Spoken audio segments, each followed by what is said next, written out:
We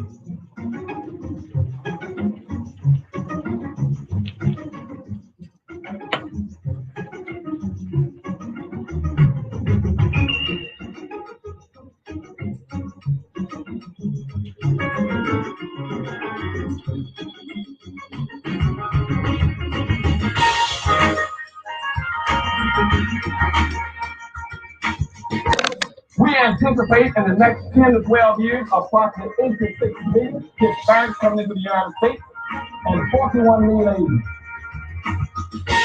You have been the majority minority for 400 years in this country. You have been the number 2 population for 400 years.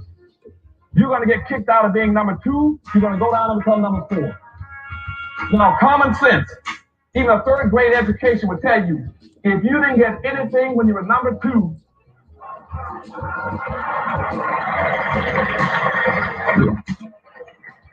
you all jumped ahead of me, but anyway,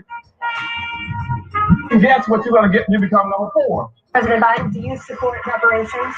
No, not any, since I haven't spoken on this by chance.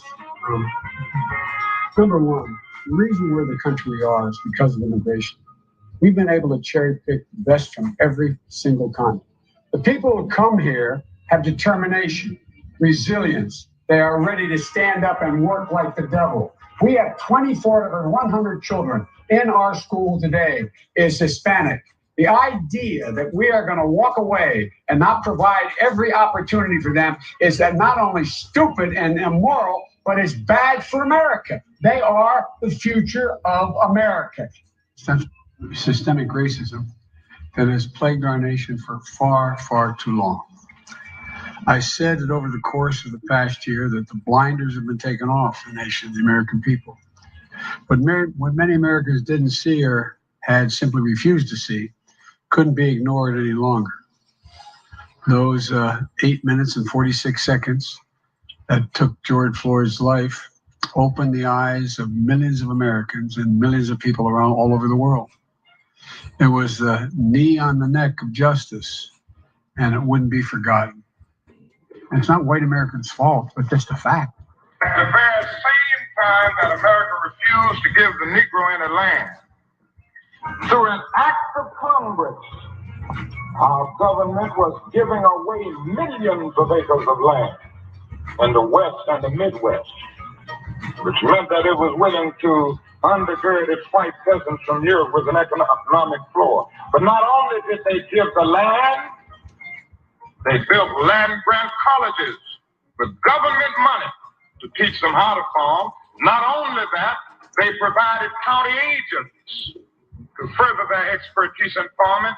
Not only that, they provided low interest rates in order that they could mechanize their farm.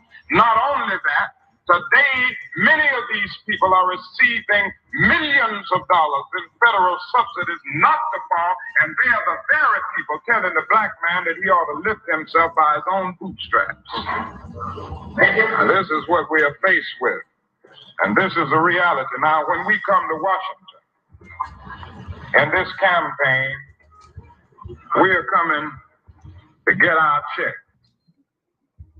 We are owed $104 trillion on the very low end, plus $735 billion recurring. This number does not include the cost of about 50 Black Wall Streets that were decimated, nor compound interest from 2017 when Sean D. Rochester's book, The Black Tax, was published, nor the cost of Black life, nor the cost of living increases, nor the war on drugs, nor the current day pandemic. The number I'm working with is for slavery, Jim Crow, and accrued ongoing systemic racism, oppression, and disadvantage in the country our ancestors built with their lives. If you believe in this number as I do and would like to join me in the fight for reparations, please email me at friendsofadostv@gmail.com. That's friendsofadostv@gmail.com. Good evening on the West Coast. Good evening in the Central. Good evening in the Mountain. Good evening on the East Coast. You know exactly who it is, family. Angela Nirvana, your hostess with the mostest on the reparationist perspective, bringing you those ADOCS hot topics and making the case for reparations, making the case for weaponizing our vote and socializing our suffering, family. And this is my Ida B. Wells 2.0 series, wherein I give you an overview of what's happening with the Chauvin trial, the George Floyd case. It's a lot, family. As you already know, the stakes are exceptionally high. And it's imperative that we have a way to come together and talk about what's going on and pray about what's going on. I want to welcome each and every one of you to the live. Thank you so much for being here. And so, yeah, I created this new series to focus on the anti-Black racism that has been plaguing our people with the proverbial boot on the neck for over 400 years that Biden just wants to skip right over and give protections to Asians, of which 68% of their assaults are verbal. And so I'm not knocking the Asians. I don't like the fact that they're being pushed around and they're being executed by the white inferior race soldiers, just like us. Because when you don't fix the main core issue and stain on this country, then what is happening to us is bound to come for you next. So I don't wish it on anyone. I'm telling you that the priorities are mixed up. You need, in order to dismantle white supremacy, it starts with anti-Black racism. We don't skip over 400 plus years and go and give Asia protections over things that are happening to them a little bit more since COVID and not give a damn about the very people whose ancestors' blood and bones you eat from, whites and immigrants.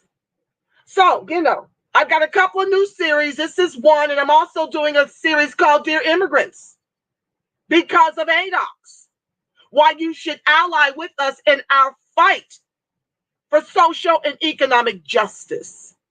So I'm teaching that. I'm always making the case over here for the reparations in the trillions over multi-generations. You've got mayors saying that we're owed about 151 million, while we've got people like Sheila Jackson Lee, descendant of Jamaica, sitting up here talking about a cashless reparations. I've shared with you how the median income for Asians in this country is $87,000 nationwide. The median income for white folks is $65,000 nationwide. The median income for American descendants of chattel slavery, whose ancestors built all the wealth that we were killed for and was stolen from us, is $41,000. Now, how can we be American when we can't even afford to buy a home with $41,000 as a median income? I'm not talking about those of us who are privileged to be in the top 10%. That's not what this is about. None of us are free until all of us are free. We are at George Floyd, 9 minutes and 29 seconds, with the cameras rolling. The unmitigated gall of white privilege, it has gone absolutely too far. But dollars bring dignity, and being poor makes you George Floyd. literally and figuratively, okay? And so I know lots of y'all say, you're so loud, stop screaming.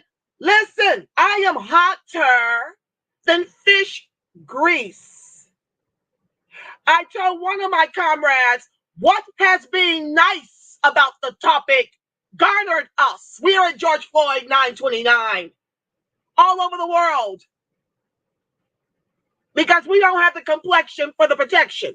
Clubhouse, I see you guys. If you want to see me live, I'm on YouTube. I would love for you to join me over here and chat with us. I came on to Clubhouse because I hear that I'm being discussed over there. People are wondering, well, who is ADOCS? Who is this person with the reparationist perspective? Is she starting a whole new movement? No, I'm continuing the movement I started. Lots of you are new to Yvette and Antonio Moore. I'm not. We started chapters after being inspired by her hashtag ADOS. She was doing great political commentary and told us not to start the movement. I'm not going to live here, but I hear that I've been asked about over at Clubhouse because some people are getting the notices and are wondering who I am. Well, I am Angela Nirvana. I am a reparationist. I helped to start the ADOS movement. I was a co-founder of the ADOS SoCal chapter. We have managed to get AB 3121 passed for reparations for California, as have many of my comrades who have now left ADOS because Yvette decided she wanted to form an HQ and wanted all of us to roll our stuff into her. And we can't do that when you're out here throwing chairs and encouraging other people to throw chairs.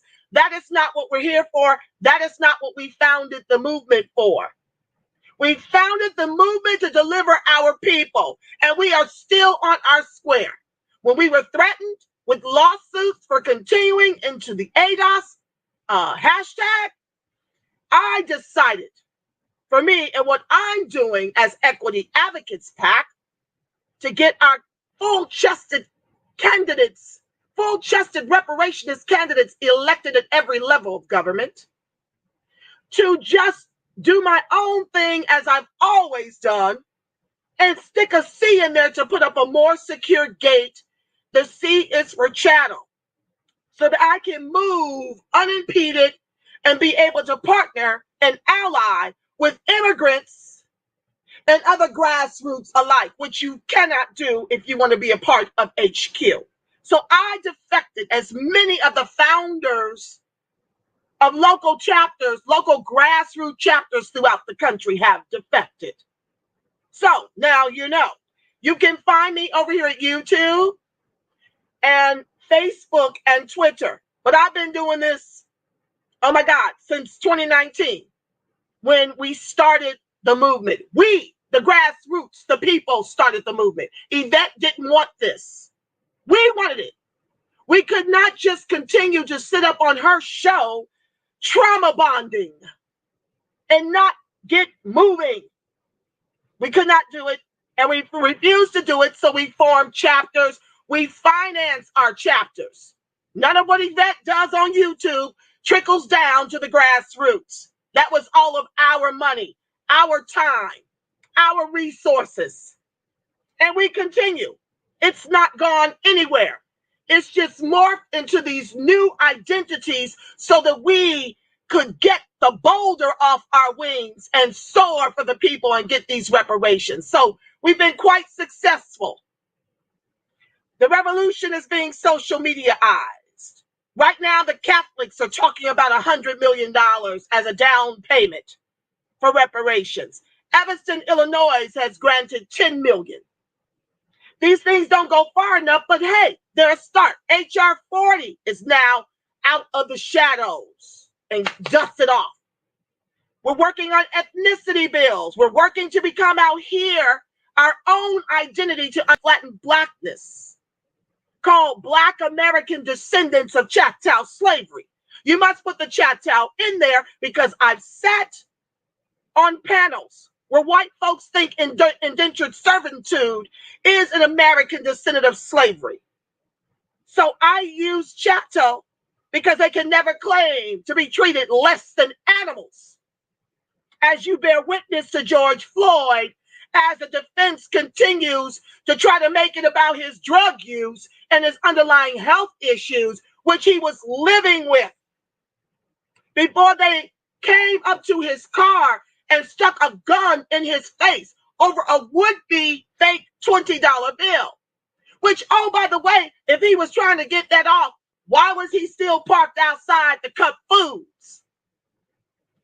If you were doing something and trying to rob Cup Foods with a fake 20, why would you continue to sit in front of the Cup Foods? And I mean, moving around very jovial. I didn't see any signs of him, about to die from cardiac arrest under the influence of drugs or COVID, heart hypertension. In the store, I saw him just being his amazing, extraordinary self. So I decided, since I don't have 7 hours a day to watch this, that I was just going to take highlights and speak about the key testimony, and of course, do as I always do, tell you the way I see it. So welcome one and all. I've got a back-to-back segment because I had to go to the dentist yesterday. And, once they numb you, I didn't want to be saliva everywhere, trying to talk to you guys. If you're in Clubhouse, please join us live over in YouTube, Facebook, or Twitter.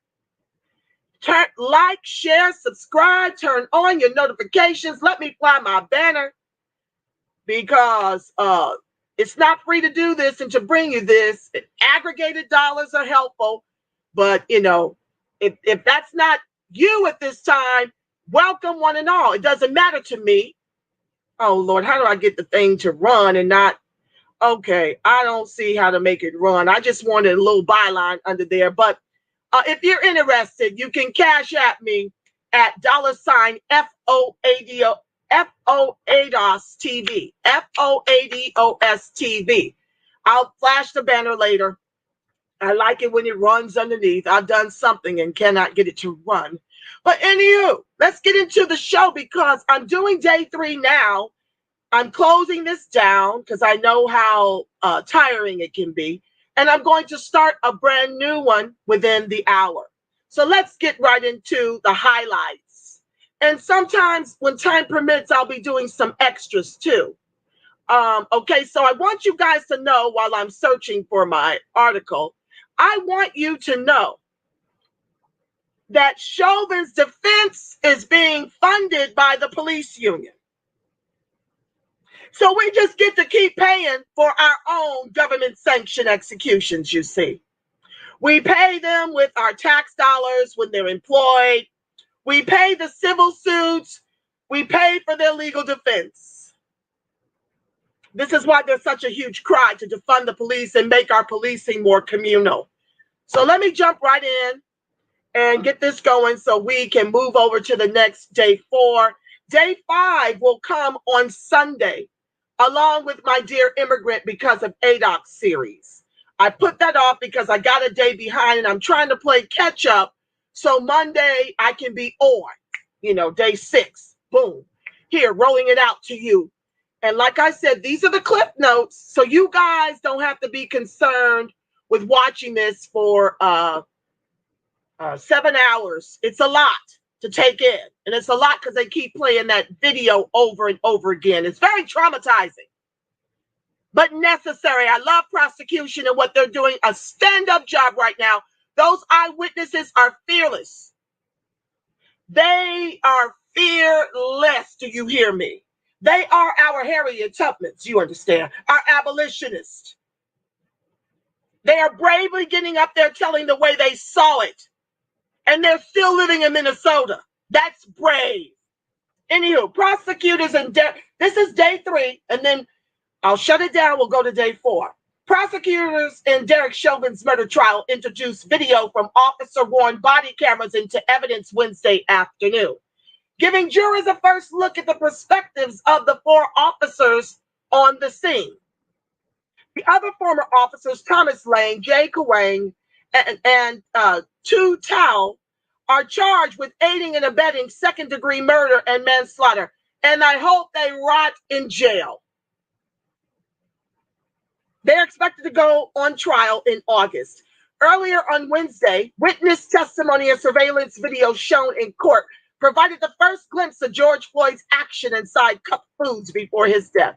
The surveillance footage from inside the store shows Floyd casually walking into Cup Foods and talking with customers and employees. The footage is the first piece of evidence in the trial taken from inside the convenience store before police were called on May 25th after an employee alleged that Floyd had tried to pass a counterfeit $20 bill. Me speaking.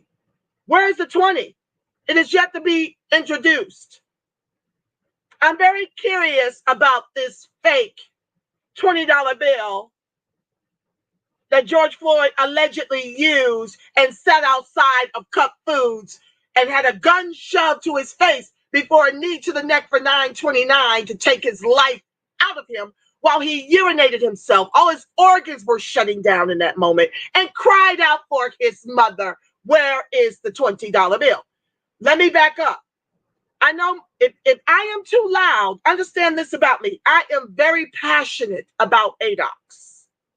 So I can't control my volume because when I jump to my YouTubes, the levels are off and I can't hear it over here. This is ADOCS Life. I'm doing the best I can with what I get in the form of donations and out of my own pocket, okay? So with that being said, don't ask me to tone it down. That's not my brand. Those that have been rolling with me forever know that I'm not screaming at you. I'm just very animated and I'm hotter than fish grease behind many things that tie my people to the bottom as an anchor. And like I shared with the prior comrade, what has being nice gotten us but George Floyd 929? So adjust your volumes. You guys do that part. You be the sound engineer until I can afford one. Okay, back to the text. The previous 2 days of witness testimony have featured several bystander videos taken outside the store after police had arrived on the scene. So, first segment, jurors get put into the shoes of responding Minneapolis police officers. Police body camera footage put jurors into the shoes of officers, giving them the best look possible in judging their potentially criminal actions, a legal analyst said. Quote, body camera footage has gotten so detailed and the audio is so crisp. It really puts you into the shoes of the officer, and the jury can assess in looking at that whether or not what they were doing was reasonable, NBC legal analyst Danny Savalas said. While the footage played for jurors on Wednesday will probably work against former officer and now murder suspect Derek Chauvin, the videos do offer some room for the defense, Savalas said. Footage clearly showed George Floyd refusing to sit in the back of a police vehicle, leading to officers putting him on the pavement. All potentially reasonable acts by the defendants. Me speaking. Have you ever been in the back of a police car? I have. I am 5'10". What George Floyd was saying is absolutely true. He was claustrophobic. He had just come through COVID. He begged not to be arrested. Those squad cars, the back of those squad cars are so tiny that someone that suffers from claustrophobia definitely would have a hard time being in the back of a squad car. So to George Floyd, who can't speak for himself on none of this, I'm speaking for him as someone who has sat in the back of a police cruiser. Okay? I'm not going to get into why. That's a whole nother story for a whole nother day. Okay? This is about George Floyd. Just know that when he complained about being in the back of a police cruiser, he was absolutely right. It's like they torture you before they even take you to the police station. You're being tortured, okay? Literally. And he's 6'3".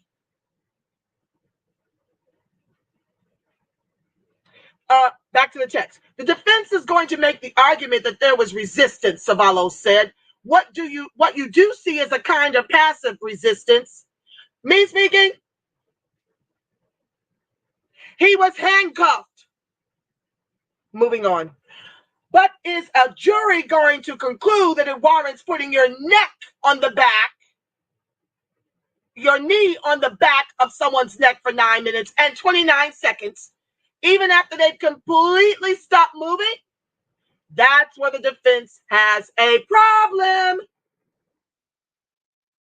Day 3 of witness testimony ends Wednesday after body-worn camera footage from officers shown in court. The third day of witness testimony in the Derek Chauvin trial ended Wednesday after jurors watched extensive footage from the body-worn cameras of the officers involved in the arrest of George Floyd. The footage showed the moments leading up to officers approaching George Floyd's car until he was taken away in an ambulance, dead on arrival. That is what the paramedics testified to. And the lieutenant said it was excessive force to have his knee on that man's neck. He also admitted that ain't no part of the training. Derek Chauvin meant to kill him. As we all bore witness to, the more animated the crowd got, his knee dug in harder. He was getting his rocks off of taking George Floyd's life. And as I share with you on the day 2 update, there was a mutual comrade in security that shared that Chauvin and Floyd knew each other. And Floyd always ran from Chauvin when they were on security detail in specific clubs. He would run from Chauvin because of how abusive and aggressive Chauvin was.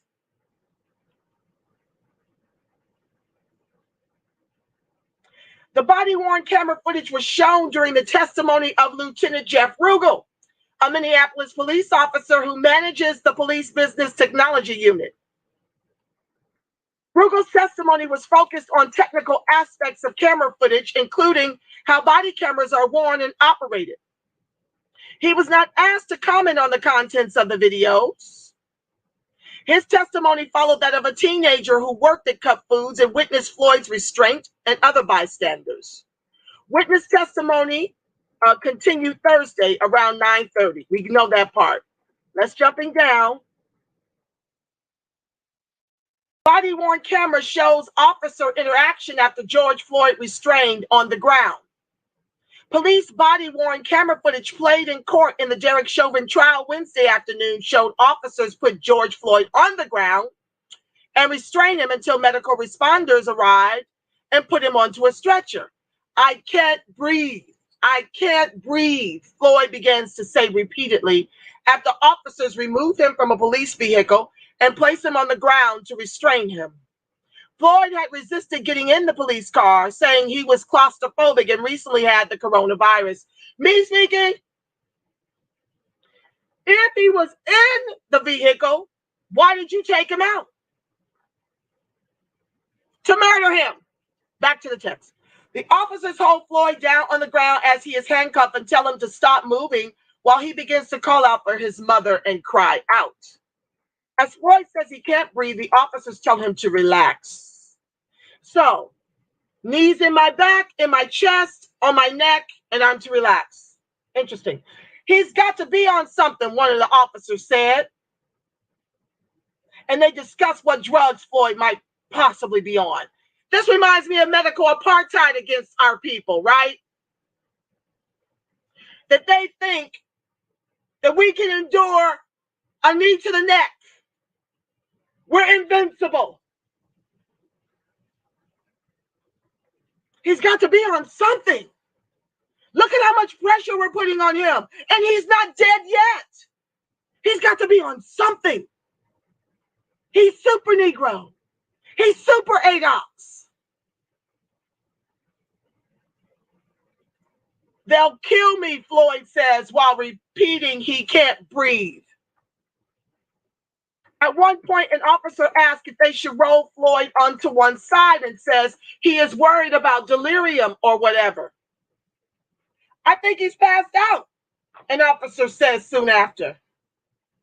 Members of a crowd that had gathered can be heard yelling at the officers and asking them to check his pulse, saying Floyd was unresponsive. The officers, including Chauvin with the knee on Floyd's neck, continue to hold him down. Medical responders then arrive onto the scene and eventually pick up Floyd's body and place it onto a stretcher and place him in an ambulance. The paramedic knew he was dead, and that's exactly how they treated him. They threw him on that gurney, still in his handcuffs, as if they were picking up the trash. As a matter of fact, and I don't need y'all going to look at it, that's what this is for. I'm here to give you just the Cliff Note version within the hour, so that you don't have to traumatize yourselves and sit through all this 7-hour every day kind of thing. We got jobs, we got kids, right? But what mortified me was when the paramedic came over, Chauvin kept the knee on the neck. He had to be invited by the paramed to take his knee up so he could lift up George Floyd and put him on the gurney. That's white inferior privilege on full display. While Biden protects Asians, right? And it's not like this has stopped. When I'm done covering this trial, I'm going to keep the Ida B Wells Series 2.0, anti-Black racism, to continue to show you how this has not stopped and the Biden administration is doing nothing about it presently, but protecting. They'll do something about it. They'll weaponize what happened to George Floyd to give Asians and other groups protection. I already shared with you why they're protecting Asians. Median income, $87,000 to white folks, $65,000 to ADOCS, $41,000. Dollars bring dignity, and being poor makes us George Floyd 929. Back to the text. Medical responders then arrive onto the scene and eventually pick up Floyd's body and place it onto a stretcher and place him in the ambulance. The video shown in court Wednesday from cameras worn by officers Thomas Lane and Alexander Chauvin were previously unsealed this summer, showing the encounter between Floyd and police. Next segment. Jurors shown the body camera footage from chattel. Lord have mercy if I could just jump through the TV and just, to Jesus, fix it, Black Jesus. Jurors watched body camera footage from former officer chattel, showing how police appeared to ignore pleas of concerned bystanders in the moments before George Floyd's death. Chattel was responsible for keeping bystanders away from the police as murder suspect Derek Chauvin put his knee into Floyd's neck on May 25 outside Cup Foods. Oh yeah, he threatened him with mace. Let me keep reading. The footage from chattel dramatically captured off-duty firefighter Genevieve Hansen. Was she an abolitionist or what? She was getting them all the way together in her testimony. Even the judge, I'm trying to finish what I had to say. She wasn't here for defense. Oh no. You will not make this about us being angry, which is what defense is trying to suggest. That the angry bystanders incited Chauvin to drive his knee deeper into Floyd's neck until he expired. Back to the text. Off-duty firefighter Genevieve Hansen and mixed martial arts fighter Donald Williams was the business. You will not paint me as an angry Black man for being mad as hell, hotter than fish grease, that you are literally taking this brother's life right in front of me. I see you with the blood choke, boy.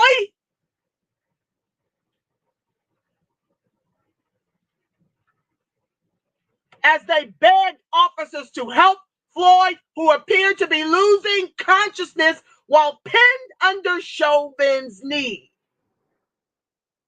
Family, I'll say it again. The police union is funding Chauvin's defense. I want you to brace yourselves for the worst and be pleasantly surprised if this Mickey Thicky gets 40 years and General Pop without the possibility of parole. Y'all need to start appealing your Christ, your inner Buddha, your inner Muslim. That God in you needs to speak to the God in them jurors that it is unanimous in that vote to hang Chauvin. That's an N1 on one ass one. We can't appeal to them in the outer, in our humanity. But with that Christ that sits, that animates your body, that is who you are before you were flesh, y'all need to get to talking to them 6 white jurors and those 6 combination ADOCS, Hispanic, and Black immigrants. That's the only way this gets done.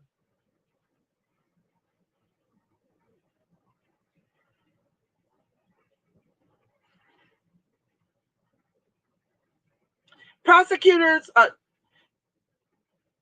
I'm sorry, guys, I lose my place when I get so animated. Prosecutors showed jurors body camera footage from former officer J. Alexander Chauvin, a co-defendant of murder suspect Derek Chauvin. Chauvin, who is charged with aiding and abetting murder, is one of the first 2 Minneapolis police officers to arrive at Cup Foods on May 25th to confront George Floyd over an alleged fake $20 bill. The officer's body camera footage showed he and his colleagues pinning Floyd to the pavement as Chauvin put his knee into Mr. Floyd's neck. Chauvin, who is being tried separately, is the closet officer, the closest officer to Chauvin, and can hear Floyd telling officers he can't breathe and asking for his mother, and did nothing about it, but helped Chauvin to murder George Floyd. All of them are guilty of murder. You know, like when we in the car and somebody rob a bank, aren't we guilty by association? Don't they throw the book at us too? Jurors get first extended look at Officer Lane's body camera footage. Jurors got a first extended look Wednesday afternoon of the body-worn camera footage captured by Officer Thomas Lane as he approached George Floyd in his car. The video shows Lane approach Floyd's vehicle and tap on the window. Floyd opens the door and begins apologizing before asking what he did.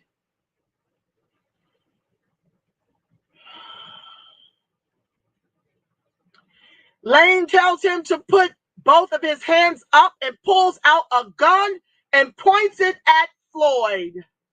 The officer then tells Floyd to put his hands on top of his head. He then tells him to step out of the car. Mr. Officer, please don't shoot me. Please, man, Floyd begins to say. The officer responds he will not shoot Floyd and tells him to step out of the vehicle. Floyd continues to plead with the officer not to shoot him. I didn't know, man. I didn't know, Mr. Officer, Floyd added. As Floyd exits the vehicle, Lane tells Floyd to put his hands behind his back and handcuffs him. The officer asks Floyd to stop resisting, which Floyd denies doing. Me speaking, it's my understanding that the guy who took the fake 20, poor baby, 18 years old, what did he know? This just goes to show you how poorly ADOCS are paid. The brother had to tell, or the 20 that was fake that he took was going to come out of his paycheck, and he couldn't afford to lose $20. Reparations now. And so, to my understanding of the events, he went to the car to tell Mr. Floyd about the fake 20, how he had to bring the items back in. That's my made up story until I keep reading. I think that that's what he's saying. He did not know that the 20 was fake, but that's just me. Let's keep reading. Got about 15 minutes before we jump to the next day 4. As Floyd exits the vehicle, Lane tells Floyd to put his hands behind his back and handcuffs him. The officer asks Floyd to stop. Okay, Floyd resists, denies doing. Lane then encounters and questions 2 bystanders while another officer leads Floyd off the frame. Lane can then be heard asking Floyd if he is on something because he is acting erratic, which Floyd denies. Officers then lead Floyd across the street to the police car in front of Cup Foods. Me speaking, if he is on something and he's acting erratic, he wasn't on speed, according to his girlfriend. He was addicted to opioids from a back injury.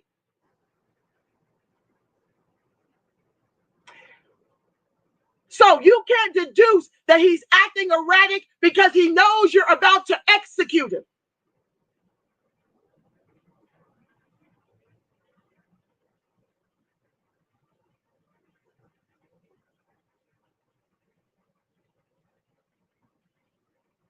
He can't be scared to death because of all the executions by the race soldiers, the white inferior race soldiers that have plagued us since they dragged us here in chains. He understood who he was as a big black man and the threat it posed. Can you imagine? Some of you can because you're big and black. What it must feel like to constantly have to shrink yourself to avoid what inevitably happened to George Floyd anyhow. James Baldwin said it best: to wake up ADOCS is to wake up in a constant state of rage. You're not free to be you. You got to be that get along, hee hee ha ha. Some of even, never mind, I'm going to stay off that topic before they strike my video.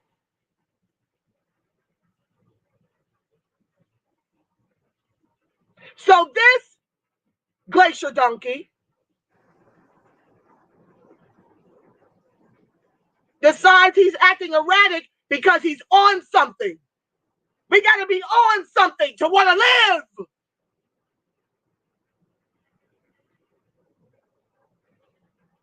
Officers then lead Floyd across the street to the police car in front of Cup Foods. Next segment. Bystander explains why he challenged Chauvin moments after Floyd's body was removed from the scene. A bystander immediately challenged Derek Chauvin moments after George Floyd's lifeless body was hauled away, telling the officer he was wrong to put his knee into the man's neck. But the defense wants to make it the drugs' fault, wants to make it his underlying health conditions' fault, wants to make it the bystanders, eyewitnesses' fault. All money ain't good money. That's blood money you took, defense. Nelson. And how in the world is he able to come up with all these what-if scenarios in making his case and not get objected to? How can you make up shit when you got a video that literally shows you what happened? We got facts. You ain't got to make up stories.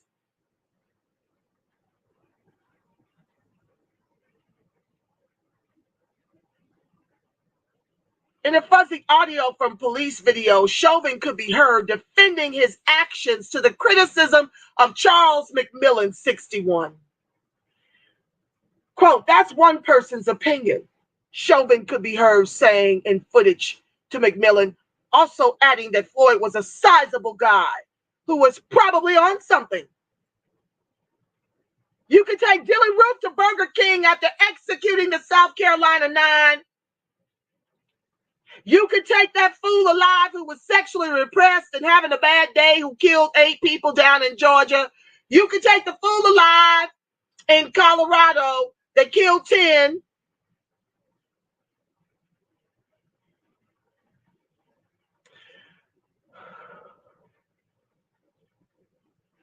When the prosecutor asked McMillan why he felt the need to challenge Chauvin in that moment, the witness said, "Because what I watched was wrong."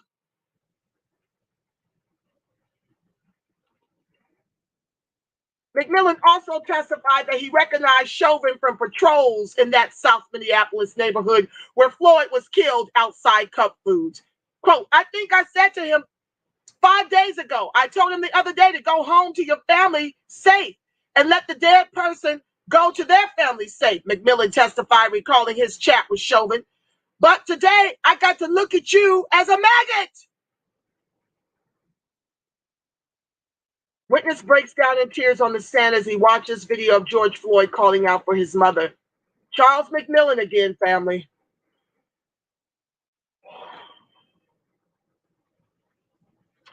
Charles McMillan, 61, who was driving near Cup Foods on May 25th when he came upon the arrest of George Floyd, sobbed on the witness stand after video was played of Floyd calling out for his mother. McMillan yelled, "You can't win," at Floyd while he was being arrested and as officers tried to put him in the back of a squad car, according to bystander video. McMillan testified that he was trying to convince Floyd to get into the car. "Oh my God," McMillan sobbed after the video was turned off. He grabbed several tissues and wiped his eyes and face. Minnesota Assistant Attorney General Aaron Eldridge asked McMillan what he was feeling, and he said that he felt helpless and that he understood Floyd because he had lost his mother on June 25th. Judge Peter Cahill called for a 10-minute break. Next, juror in Chauvin trial has stress-related reaction. A juror in the high-profile trial against Derek Chauvin in the death of George Floyd had a stress-related reaction Wednesday. Juror 7 returned to the courtroom Wednesday while the rest of the jury was out of the room during a break and was seated on the witness stand. Hennepin County Judge Peter Cahill asked the woman how she was feeling. "I'm shaky, but better," the juror responded. The judge asked her if she had a stress-related reaction, adding, "We have to make a record of this."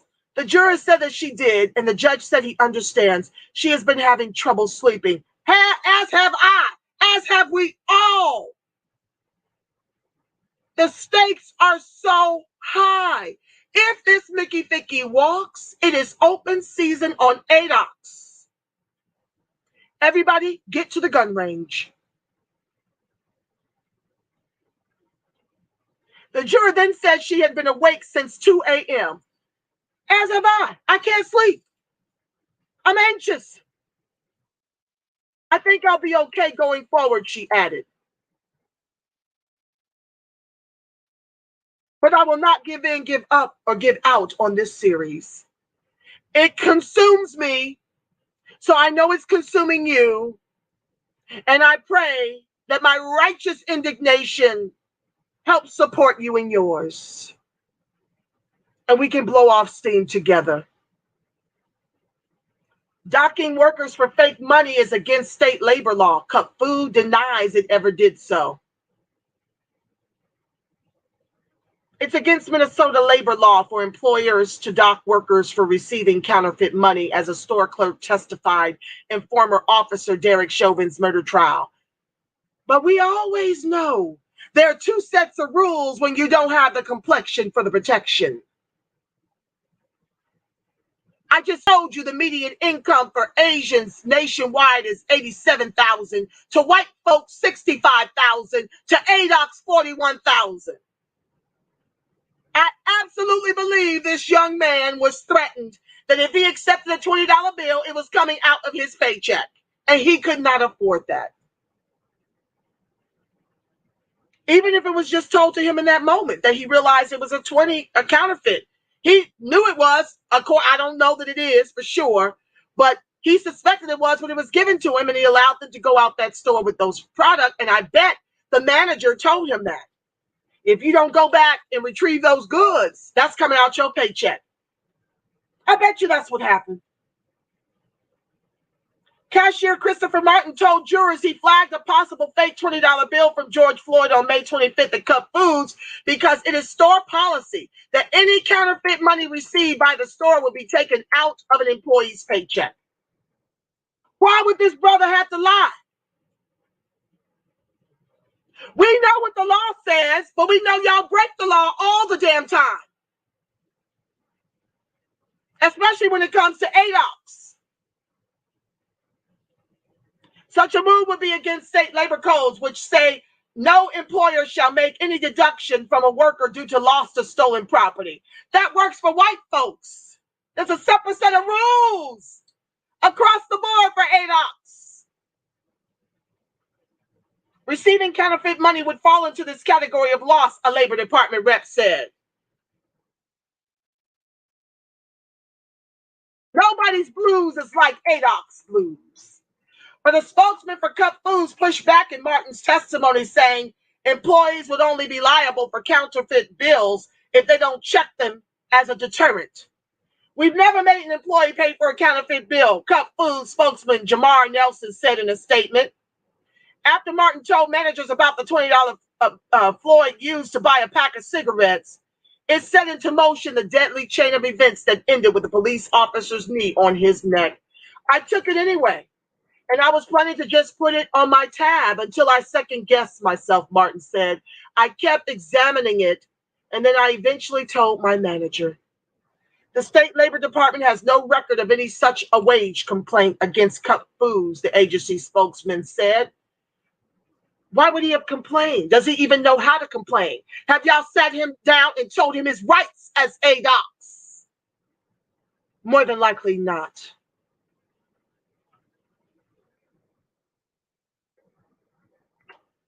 All right, family. That's my segment there. Let me wrap this one up so I can get the music and everything queued up for day 4. We'll go over day 4 and spend a little time chatting with you guys. Let me welcome the ones who are here in case you can't come back.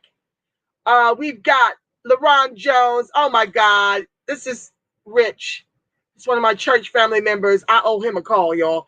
ADOS, American Descendants of Slavery, Media Engagement Solutions, ADOS Children. I love you, Black and Strong, too. Let me pray us out after I bid you guys hello. Ida B. Wells 2.0, you know it. The Slave Bible, I see you, family. Denise Jarrett, Expert Stylist. Bape Racks, Chinetta Lynn, ADOS Truth, Lafayette Ward. It's debunk how they are justifying the use of drugs when you had a man in handcuffs. So what was the real reason to take a man in handcuffs? No threat, to the ground with a knee on neck, shaking my damn head. I'm going to share with you about the charges that the prosecutor couldn't get in on the next segment. This Chauvin has a record of atrocities, several New York City blocks long. Pablo Picante, thank you for joining the live, my love. Corey, oh, where'd the comments go? Corey Lorenze, thank you. Trey Lincoln, I love you, bro. Kareem Danielle, thank you, my love. Linda Jennings, all white troops about ADOCS. He was big, black on something. All white tropes. Absolutely, my love. Travis Johnson, who named me Ida B. Wells 2.0. Peace and blessings to you, my love. I'm owning it now in this series. Thank you. Linda says, manager was a punk, didn't confront Floyd himself, but sent a team to deal with it. Really? Absolutely, Linda. Arthur Ward, I love you, Black and Strong. That's ADOCS Chicago. They're metamorphing into something. Well, they ain't stopped the work. They're just still deciding on what they're going to be next. I love you, Black and Strong, Arthur. Thank you for being over here. Travis, I see Ida B. Wells 2.0 has taken off. Justice for George Floyd. Absolutely, family. Thank you for watching this segment. Let me pray us out in case you can't join me. I'm going right back on with the intro for day 4 and the way I see it. In the spirit of Ida B. Wells, who shared about the lynchings to the peril of her own newspaper outlet. We'll get into her as a as part of my Freedmen's History Every Day of the Year series. But let me put a covering over us, that the light of God surrounds us, the love of God enfolds us, the power of God protects us, and the presence of God watches over us wherever ADOCS and its allies are. God truly is, because family, you are the face of God. Yes, you are. The voice of God, the body temple of the Spirit of the living God. I hope to see you guys over at the 7 o'clock segment starting in 1 minute. I love you, Black and Strong. Peace.